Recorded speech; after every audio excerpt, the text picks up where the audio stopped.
ينشأ جنات معروشات وغير معروشات والنخل والزرع مختلفا أكله والزيتون والرمان متشابها وغير متشابه كلوا من ثمره إذا أثمر وآتوا حقه يوم حصاده ولا تسرفوا إنه لا يحب المسرفين۔ اب اس پوری آیت کے اندر پہلے رب ذوالجلال نے ارشاد فرمایا کہ رب ذوالجلال نے وَهُوَ الَّذِي يَنشَأُ جَنَّاتٍ مَّعْرُوشَاتٍ کہ رب ذوالجلال کی وہ ذات ہے کہ جس نے تمہارے لیے اس زمین پر ہر قسم کے پھل اگائے، اس میں کھیتی ہے، اس کے اندر پھل ہے، اس کے اندر مختلف قسم کے پھل رب ذوالجلال نے ہر شے تمہیں عطا فرمائی۔ فرمایا کہ کلوا من ثمرہ اذا اثمر، فرمایا کہ جب وہ پھلدار ہو جائیں، جب ان کا پھل مطلب ہے کہ لینے کے قابل ہو جائے، نفع مند ہو جائے، تو کیا کرو؟ کلو، اس میں سے کھاؤ، یعنی رب ذوالجلال کی نعمت کو کھاؤ۔ یعنی یہ حکم بھی ہے کہ رب ذوالجلال نے صاحب فرمایا کہ جب میں تمہیں کھیتی عطا فرماتا ہوں، مختلف قسم کی نعمتیں عطا فرماتا ہوں، تو تمہارا کام کیا ہے کہ تم کھاؤ بھی صحیح، ساتھ ساتھ شکریہ بھی ادا کرو۔ اور آگے کیا ارشاد فرمایا؟ کلوا من ثمرہ اذا اثمر۔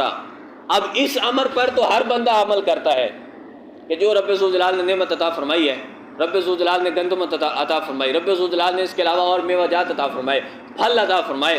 اب اس امر پر ہر بندہ عمل کرتا ہے، کرتے ہیں کہ نہیں کرتے؟ کلوا من ثمرہ اذا اثمر، جب وہ پھلدار ہو جاتے ہیں تو کھانا پینا ہے۔ تو کبھی آپ نے کہا ہے کہ نہیں کھانا؟ کبھی آپ نے سوچا ہے کہ رب ذوالجلال نے ارشاد فرمایا کہ کلوا من ثمرہ اذا اثمر، یعنی باقی جو اوامر ہیں ان کی آپ نفی کرتے ہیں، ان کو کبھی نہیں آپ نے کیا الا ماشاء اللہ، لیکن اس میں آپ بڑھ چڑھ کر حصہ لیتے ہیں، کہتے ہیں کہ رب ذوالجلال نے دیا ہے تو کھانا تو ہے۔ صاف ظاہر ہے جس قرآن کے اندر یہ حکم ہے کہ تم نے اس سے کھانا ہے، ساتھ ساتھ جو دوسرا حکم ہے اس کو کیوں بھول جاتے ہو؟ آگے جو حکم ہے اس کے ساتھ وَآتُوا حَقَّهُ يَوْمَ حَصَادِهِ وَلَا تُسْرِفُوا، رب ذوالجلال ارشاد فرماتا ہے کہ تم نے کھاؤ، یعنی تم کھاؤ بھی صحیح، پیو بھی صحیح، جو رب ذوالجلال تمہیں نعمت عطا فرماتا ہے، میوہ جات عطا فرماتا ہے، اس سے کھاؤ بھی صحیح، لیکن وَآتُوا حَقَّهُ، جو رب ذوالجلال کا حق ہے کٹائی کے دن وہ بھی ادا کرو۔ وَآتُوا حَقَّهُ يَوْمَ حَصَادِهِ وَلَا تُسْرِفُوا، اور رب ذوالجلال ارشاد فرماتا ہے کہ وَلَا تُسْرِفُوا، حد سے تجاوز نہ کرو، حد سے تجاوز نہ کرو، رب ذوالجلال کی حدود کو نہ توڑو، کیونکہ رب ذوالجلال حد سے تجاوز کرنے والوں کو پسند نہیں فرماتا۔ اب آپ دیکھتے ہیں سوشل میڈیا آپ یوز کرتے ہوں گے یا عام حالات میں بھی آپ دیکھتے ہوں گے کہ کتنی ہی ایسی زمینیں ہیں کہ اچانک بجلی کڑکی، فوراً آگ لگی، اچانک کوئی بھی ایسا معاملہ بنا، فوراً پوری فصل تباہ ہو کر رہ گئی۔ اس کی وجہ کیا ہے؟ یہ ہمارے لیے نشانیاں ہیں۔ فَاعْتَبِرُوا يَا أُولِي الْأَبْصَارِ، عقل مند کے لیے رب ذوالجلال کی طرف سے نشانیاں ہیں، عبرت کا ایک نشان ہے کہ جب رب ذوالجلال تمہیں ہر چیز سے نواز رہا ہے، رب ذوالجلال تمہیں عطا فرما رہا ہے، تو جو شریعت کا حق ہے، رب ذوالجلال کا حق ہے، کیا رب ذوالجلال کو تمہارے اس غلے کی حاجت نہیں ہے؟ تمہارے اس عشر کی، تمہارے اس زکوٰۃ کی، تمہارے صدقہ فطر کی رب ذوالجلال کو حاجت نہیں ہے؟ بلکہ رب ذوالجلال نے انہی انسانوں کے لیے جو رب ذوالجلال کے بندے ہیں اور تمہارے بھائی ہیں، انہی کے لیے رب ذوالجلال نے تم پر واجب کیا ہے کہ جب تم نے کھیتی کرنی ہے تو اس میں سے جو 20واں حصہ بنتا ہے شرعاً، وہ عشر تم نے ادا کرنا ہے۔